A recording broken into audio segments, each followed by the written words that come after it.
غیر معتبر روایات کا فنی جائزہ لے کر حاضر ہوا ہوں، اور وہ باتیں جو عوام کے اندر مشہور ہے کہ یہ حدیث ہے، یا وہ باتیں جو عوام سمجھتی ہے کہ یہ بالکل حقیقت ہے، سچی ہے، ان میں سے ایک بات یہ بھی ہے کہ لوگ کہتے ہیں، مشہور لوگوں کے اندر، کہ ایک عالم کے پیچھے نماز پڑھنا 4440 نمازوں کے برابر ہے۔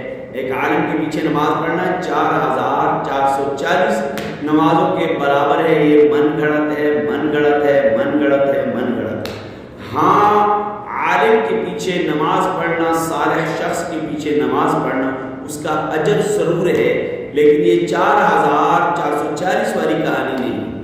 اور اسی طرح کچھ لوگ کہتے ہیں کہ جس کا پیر نہ ہو تو اس کا شیطان پیر ہوتا ہے۔ کہاں لکھا ہے؟ حدیث کے اندر لکھا ہے۔ نبی کریم صلی اللہ علیہ وسلم کے کسی صحابی نے روایت کی ہے، کسی تابعی نے لکھا ہے، کسی ولی نے لکھا ہے؟ نہیں، تو من گڑت ہے۔ من گڑت باتوں کے اوپر لوگوں کو مت لگائیے۔ عوام کو بھی چاہیے کہ ایسی من گڑت باتوں کو حقیقت سمجھنے سے دور رہے۔ امید ہے کہ سمجھ آ گئی ہوگی۔ السلام علیکم۔